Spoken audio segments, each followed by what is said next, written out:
করিন্থিয়ান্সের বিপক্ষে Sao Paulo ডার্বিতে সান্তোসের হয়ে সাদামাটা পারফরম্যান্সের পরও নেইমার আশাবাদী ছিলেন ব্রাজিল দলে তিনি ডাক পাবেন। অপেক্ষায় ছিলেন নেইমার ও ব্রাজিল দলের কোটি ভক্ত।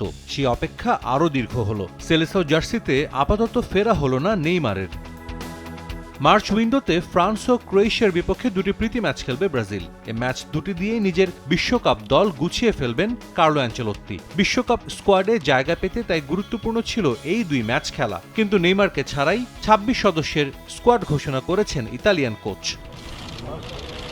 অবশ্য অ্যাঞ্চেলোত্তি এটাও জানিয়েছেন এখনও নেইমারের সুযোগ আছে বিশ্বকাপ দলে জায়গা পাওয়ার। সাবেক বার্সা তারকার স্কিল নিয়ে কোনো সন্দেহ নেই কোচের। বিশ্বকাপ স্কোয়াডে থাকার একটাই শর্ত দিয়েছেন কোচ, সেটা হলো শতভাগ ফিট থাকা। ইনজুরি থেকে নেইমার ফিরেছেন, ম্যাচও খেলেছেন, কিন্তু সেরা ফিটনেস বা ছন্দ এখনও ফিরে পাননি ব্রাজিলের ইতিহাসের সর্বোচ্চ গোলদাতা। ফ্রান্স ও ক্রোয়েশিয়া ম্যাচের জন্য বেশ কিছু নতুন মুখ ডাক দিয়েছেন অ্যাঞ্চেলোত্তি। চোটের জন্য রদ্রিগো, ব্রুনো গিমারেস, মিলিতাওদের জায়গা হয়নি। অভিষেকের অপেক্ষায় থাকা ৫ ফুটবলার আছেন স্কোয়াডে।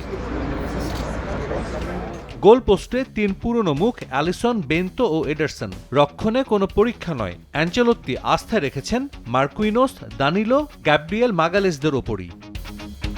মিডফিল্ডে কাসেমিরো, ফাবিনিওদের সঙ্গে ডাক পেয়েছেন গ্যালাতাসারের গ্যাব্রিয়েল সারা। আক্রমণ ভাগের নেতৃত্ব দেবেন ভিনিসিয়াস জুনিয়র। তার সঙ্গে আছেন দারুণ ছন্দে থাকা রাফিনিয়া ও মাথেউস কুনিয়া। ফিরেছেন এনরিক। এছাড়া ডাক পেয়েছেন বোর্নমাউথের রায়ান ও ব্রেন্টফোর্ডের ইগর থিয়াগো।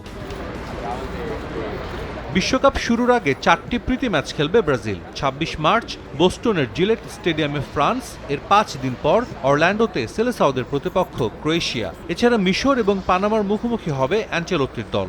এই ম্যাচ দুটি অনুষ্ঠিত হবে বিশ্বকাপের আনুষ্ঠানিক দল ঘোষণার পর। আগামী ১ জুন বিশ্বকাপ খেলতে যুক্তরাষ্ট্রে যাওয়ার কথা রয়েছে ৫ বারের বিশ্ব চ্যাম্পিয়নদের। এর আগে মে মাসেই রিও ডি জেনিরোর গ্রানজা কুমারী ট্রেনিং সেন্টারে শুরু হবে তাদের প্রস্তুতি। সাজিদ মুস্তাহিদ, সময় সংবাদ।